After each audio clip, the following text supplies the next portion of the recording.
ஸ்ரீ சங்கரா TV நேயர்களுக்கு வணக்கம். சுபதினம் நிகழ்ச்சியில் அனைவரையும் சந்திக்கிறதுல மிகவும் மகிழ்ச்சி.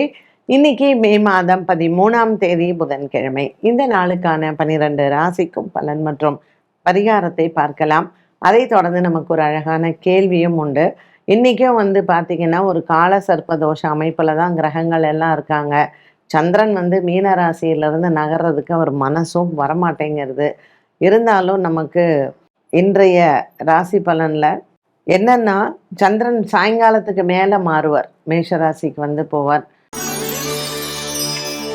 ஸோ இந்த மேஷ ராசிக்காரர்களுக்கு சந்திரனின் மாற்றம் கொஞ்சம் மனசில் குழப்பம் எல்லாம் கொடுக்கும். அதனால் முக்கியமான டெசிஷன்ஸ் இன்றைக்கி எடுக்கிறதா இருந்தால் நம்ம அதை கொஞ்சம் விலக்கி வச்சுக்கலாம். இன்றைக்கி ஏகாதசி திதி வேறு இருக்குது. காலையில் ஒரு 10 மணி வரைக்கும் தான் ஏகாதசி இருக்குது. அதுக்கப்புறம் துவாதசி திதி தான்.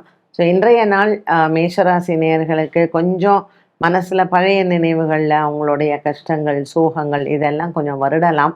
அதனால் நல்ல ஃப்ரெண்ட்ஸை பாருங்கள். இன்றைக்கி ஆஃபீஸ்லேயும் நம்மள்ட்ட எரிஞ்சு விடுறவங்கள தவிர்த்துட்டு நல்லா பேசுகிறவங்கள்ட்ட பேசலாம். இந்த நாள் நல்ல நாள். ரிஷபராசி நேயர்கள், இன்றைக்கி ரிஷபராசி நேயர்களுக்கு சந்திரனும் சனி பகவானும் லாபத்தில் இருக்காங்க. ஸோ ரொம்பவுமே ஒரு முக்கியமான நாள் அப்படின்னு சொல்லலாம். ஒரு புதுசாக எங்கேயாவது நீங்கள் போய் வியாபாரம் செய்யணும், இல்லைன்னா தொழில் ஆரம்பிக்கணும்னா இந்த நாளை நீங்கள் தேர்ந்தெடுக்கலாம். ரிஷபராசி அன்பர்களுக்கு இன்றைக்கி ரொம்ப மனசிற்கு நிறைவான ஒரு நாளாக இருக்கும். ஏன்னா கடனெல்லாம் அடைச்சிட்டு புதுசாக ஏதாவது பண்ணலாம் அப்படிங்கிற மாதிரியான ஒரு உத்வேகம் இருக்கும். நல்லா பிளான் பண்ணுங்கள். உங்கள் தொழில் உங்கள் வியாபாரம் சிறப்பாக நடக்கும். மிதுன ராசி நேயர்களுக்கு 10ஆம் இடத்துல சந்திரனும் சனியும் இருக்காங்க. அலைச்சல் நிறையா இருக்கும். இன்னைக்கு சில முக்கிய முடிவுகள்லாம் எடுக்கக்கூடிய டெசிஷன் மேக்கிங் டேயாக கூட இருக்கலாம் மிதுன ராசி நேயர்களுக்கு. ஸோ இன்றைய நாளில் உங்களுடைய மனசுக்கு நல்ல ஒரு நிறைவும் கிடைக்கும். புதிய நட்புகள் கிடைக்கும். உங்கள் வியாபாரம் தொழில் சார்ந்த விஷயங்களில் இந்த நட்புகள் மூலமாக நன்மைகளும் நடக்கும். கடகராசி அன்பர்களுக்கு இன்னைக்கு நாள் முழுவதுமே கொஞ்சம் குழப்பமான நாளாக இருக்கும். கடகராசி அன்பர்களுக்கு பாக்கியத்தில் என்னதான் சந்திரன் சனியோட இருந்தாலும் இந்த 8ஆம் இடத்துல இருக்கக்கூடிய ராகு கொஞ்சம் மனசில் குழப்பத்தை கொடுப்பார். பட் ரொம்ப இன்னைக்கு ஒரு லாங் டேயாக இருக்கும். உங்கள் வேலைகளை முடிக்கணும்னு நினைப்போம், முடிக்க முடியாமல் போகலாம். இல்லை அந்த வேலைகள் நமக்கு கேரி ஓவர் கூட ஆகும். ஸோ இன்றைக்கி நாளை நீங்கள் பிளான் பண்ணும்போது உங்கள் உடல் ஆரோக்கியத்தையும் பார்த்துக்கோங்க. இன்னைக்கு நம்ம பிளான் பண்ணுற மாதிரி சில விஷயங்கள் நடக்கிறதுல தாமதம் ஏற்படலாம். சிம்மராசி அன்பர்களுக்கு ராசிநாதன் சூரியன் செவ்வாயுடன் சேர்ந்திருக்கிறாரு. அதுவும் பார்த்தீங்கன்னா இன்னைக்கு சந்திராஷ்டமம் வேற. மகம் பூரம் நட்சத்திரக்காரர்களுக்கு கொஞ்சம் நமக்கு சின்ன சின்ன விஷயங்களில் மனசில் குழப்பங்கள், இல்லை என்ன பண்ணலாம் அப்படிங்கிற ஒரு அச்சம், பய உணர்வு இதெல்லாம் இருக்கும். இன்னைக்கு புதன்கிழமை காலையில் பெருமாள் ஆலயம் போங்க. கருடனை வழிபாடு செய்கிறது சிம்மராசி நேயர்களுக்கு நல்லது. கன்னிராசி அன்பர்களுக்கு பல நாளாக நம்ம நினச்சிட்டு இருப்போம் இன்னைக்கு இந்த பிரச்சனை முடிஞ்சிரும்ப்பா அப்படின்னு. அதுவும் ஆஃபீஸில் நம்ம போய் எத்தனை வாட்டி தான் அந்த ஹையர் அஃபீஷியல்ஸ் எல்லாம் பார்த்தாலும் நம்ம வேலை முடியவே முடியாது. ஸோ இன்றைக்கி அது முடியாது, இது இனிமேல் இந்த ஃபைலே வேண்டாம் அப்படின்னு நினச்சி அதை எங்கேயாவது ஒரு ஓரமாக ஒதுக்கி வச்சிடலான்னு நினைக்கும் போது அந்த ஃபைலுக்கான வேலைகள் எல்லாம் முடியும் பொழுது கொஞ்சம் பரவாயில்லையே, முடிஞ்சிரும், இதுக்கு மேலே நடக்காது அப்படிங்கும்போது ஒரு ரே ஆஃப் ஹோப் கூட வரும். அது உங்கள் வேலை விஷயமா இருக்கலாம், கல்யாண விஷயமா இருக்கலாம், வீட்டு விஷயங்களாக இருக்கலாம். ஸோ இன்றைக்கி உங்கள் நம்பிக்கையில் நீங்கள் தளர்ச்சி வேண்டாம். துலாம் ராசி அன்பர்களுக்கு ரொம்ப நம்பிக்கை தரக்கூடிய ஒரு நாளாக இருக்கும். இன்னைக்கு நம்மளை நிறைய பேர் பிட்ரே பண்ணியிருப்பாங்க. உனக்கு அதை பண்ணித்தரேன் இதை பண்ணித்தரேன் இருப்பாங்க, பணம் வாங்கியிருப்பாங்க, செய்யாமல் போயிருப்பாங்க. ஸோ அதெல்லாம் நமக்கு மனசுக்கு நம்ம எவ்வளோ ஒரு ஏமாளியாக இருக்கோம்ல அப்படின்னு கண்ணாடியில் நம்மளே பார்த்து நம்மளே சொல்லிப்போம். பட் இன்னைக்கு பரவாயில்லப்பா, உனக்கு கூட சாமர்த்தியம் இருக்குது அப்படிங்கிற மாதிரி ஒரு 2-3 வேலை நம்மளே முடிச்சுப்போம். ஸோ நீங்களே உங்கள் ஷோல்டரில் உங்களை பேட் பண்ணிக்கோங்க. மற்றவங்க உங்களுக்கு ஊக்கம் தராங்களோ இல்லையோ, உங்கள் முயற்சியும் உங்களுடைய ஒரு நேர்மையான ஒரு விஷயமும் உங்களுக்கு கண்டிப்பாக இன்னைக்கு வெற்றியை தரும். விருச்சிக ராசி நேயர்களுக்கு வீட்டில் எல்லாம் நல்ல சுபங்கள் நடக்கக்கூடிய ஒரு தருணமாக இருக்கலாம். ஸோ அதில் பரபரப்பாக வேலை செய்யலாம். ஒரு சில சமயம் நம்மளை நினச்சி பெருமைப்பட்டுப்போம், என்னால் கூட இந்த வேலையெல்லாம் செய்ய முடியுது பாரு அப்படின்னு. ஸோ விருச்சிக ராசி நேயர்களுக்கு உங்கள் சக்திக்கு மீறி உங்கள் நிலைமைக்கு மீறி ஒரு விஷயங்கள் செய்யும் பொழுது நம்மளை நினச்சி பெருமைப்படக்கூடிய ஒரு நாளாக அமைய போகுது. உங்கள் அம்மாவுக்கு நீங்கள் காஸ்ட்லியாக கிஃப்ட் பண்ணலாம், உங்கள் ஒய்ஃப்க்கு நீங்கள் காஸ்ட்லியாக கிஃப்ட் பண்ணலாம், இல்லை உங்களுடைய தகுதிக்கு மேலே போய் ஒரு தான தர்ம காரியங்கள் எல்லாம் செய்யலாம். இப்படிப்பட்ட விஷயங்கள்லாம் நம்ம செய்யும் பொழுது நம்மளை பார்த்து பெருமைப்படக்கூடிய அளவுக்கு தான் இருக்கும். இது 5ஆம் இடத்துல இருக்கக்கூடிய சனியும் சந்திரனும் இந்த பெருமையும் புகழையும் தருவாங்க. தனுசு ராசி நேயர்களுக்கு இன்னைக்கு கொஞ்சம் அப்பாவோட அம்மாவோட சண்டை சச்சரவெல்லாம் இருக்கும் வீட்டில். ஸோ சின்ன சின்ன விஷயங்களுக்கு தான், சாப்பாடு பிடிக்கல, காஃபியில் சர்க்கரை போடலை, இந்த மாதிரியான நம்ம சொல்லுவோம்ல அல்ப விஷயம் இதுக்கு போய் சண்டை போட்டோன்னு. வார்த்தைகளில் ரொம்ப கவனமாக இருங்க. ஒரு சின்ன சண்டை ஒரு வீட்டில் சில வீடுகளில் பிளவுகளை பெருசாக கொடுக்கும். மற்றவங்க சொல்லும்போது ஐயோ இதெல்லாம் ஒரு சண்டைங்களா, இவங்க வீட்டில் ஏன் தான் இப்படி இருக்கோ அப்படின்னு சொல்லுவாங்க. இந்த அர்த்தாஷ்டம சனி இந்த மாதிரியான விஷயங்களுக்கு எல்லாம் பண்ணக்கூடும். ஆனால் உங்கள் வீட்டில் சர்க்கரை இருக்கோ இல்லையோ, நீங்கள் மோரில் உப்பு போடுறீங்களோ இல்லையோ, சின்ன சின்ன விஷயங்களை விட்டு கொடுத்து போங்க. இந்த நாளில் இதை விட்டலை அப்படின்னா உறவுகளே முறியக்கூடிய அளவுக்கு சண்டைகளும் வரலாம்.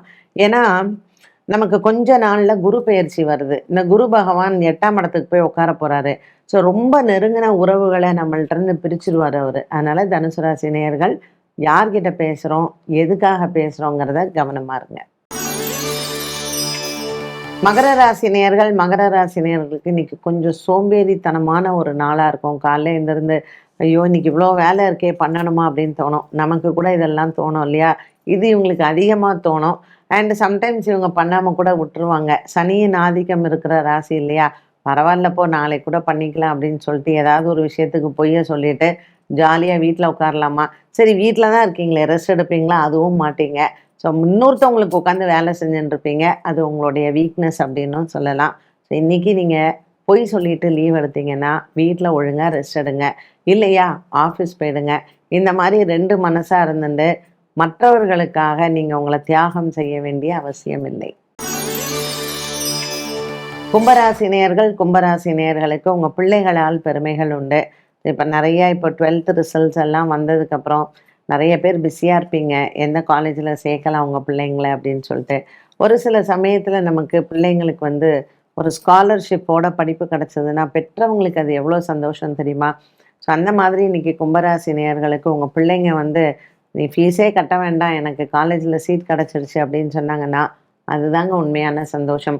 10th ரிசல்ட்டும் வந்தாச்சு, 12th ரிசல்ட்டும் வந்தாச்சு. ஸோ கும்பராசியில் இருக்கக்கூடிய பெற்றோர்களுக்கு ஒரு பெருமிதம் கொள்ளக்கூடிய நாளாக இந்த நாள் அமையும்.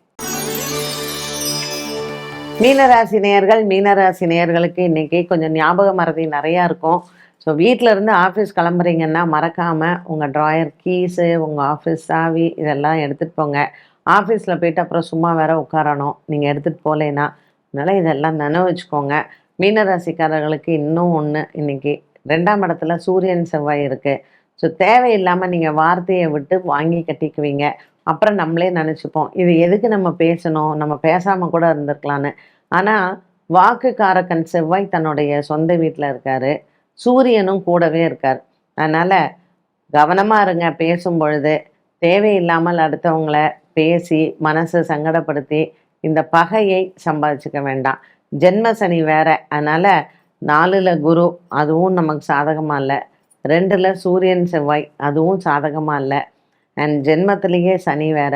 ஸோ இப்படியெல்லாம் இருக்கும் பொழுது நம்ம தானே கேர்ஃபுல்லாக இருக்கணும் இல்லையா? அதனால் ரொம்ப அடுத்தவங்களுக்கு அட்வைஸ் பண்ணுறது, அடுத்தவங்க விஷயத்தில் ரொம்ப போய் தலையிடுறது. ஸோ நீங்கள் உண்டு உங்கள் வேலை உண்டுன்றங்க. இந்த நாள் நல்ல நாள். 12 ராசிகளுக்கும் உண்டான பலன் மற்றும் பரிகாரத்தை பார்த்தோம். இந்த நாளுக்கான கேள்வியை பார்க்கலாம்.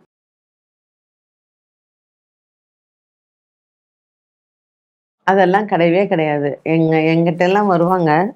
ஆக்சுவலாக நான் சொல்லக்கூடாது, பட் இருந்தாலும் கிரி இந்த கேள்வி கேட்டதுனால நான் சொல்கிறேன். சில பெற்றோர்கள் எல்லாம் 80 வயசுக்கு மேலே உடம்பு முடியாமல்லாம் இருக்காங்க. அவங்க பிள்ளைகளால் அதை பார்த்துக்க முடியல, ரொம்ப கஷ்டப்படுறாங்கன்னு வச்சுக்கோங்களேன். நோயால் ரொம்ப கஷ்டப்படுறாங்க, வயதானதுனால ரொம்ப கஷ்டப்படுறாங்க, ஒரு டெத் பெட்டில் இருக்காங்க. அப்போ கேட்பாங்க இவங்களுக்கு இன்னும் எவ்வளோ ஆயுள் காலம் இருக்குது அப்படின்னு சொல்லிட்டு. ஸோ நானும் சொல்லியிருக்கேன், இந்த மாதிரி சில பரிகாரங்கள் எல்லாம் பண்ணுங்க, அவங்க கஷ்டப்படாமல் அவங்க இறைவனடி சேருவாங்க அப்படின்னும் நானும் சொல்லியிருக்கேன். ஸோ இதுக்கெல்லாம் வயது வரம்பே கிடையாது. ஒரு குழந்தை பிறக்கும்போது எப்படி சிசேரியனுக்கு டேட் வந்து பார்க்குறோம், சிசேரியனுக்கு டேட் சொல்கிறோம். அதே போல தானே நமக்கு வந்து ஒரு மனிதனினுடைய அந்திம காலம் அப்படிங்கிறது. அவங்க 90 வயசு ஆனாலும் சரி, 80 வயசு ஆனாலும் சரி, ஜாதகம் பார்க்கறதுக்கு வயது வரம்பே கிடையாது. என்ன காரணத்திற்காக பார்க்குறோம் அப்படிங்கிறது இருக்குது. ஸோ வயதானால் உடல் ஆரோக்கியம். இப்போல்லாம் பசங்க விட்டுட்டு எங்கேயோ போய் வெளிநாட்டில் இருக்காங்க. பெற்றோர்கள் தனியாக இருக்காங்க. அப்போ வந்து கேட்பாங்க, எங்களுடைய இறுதி காலம் எப்படி இருக்கும்? யாராவது கர்மம் பண்ற மாரி இருக்குமா? இல்ல என் பிள்ளை வந்துருவானா? எனக்கு ஒரே பிள்ளை தான்.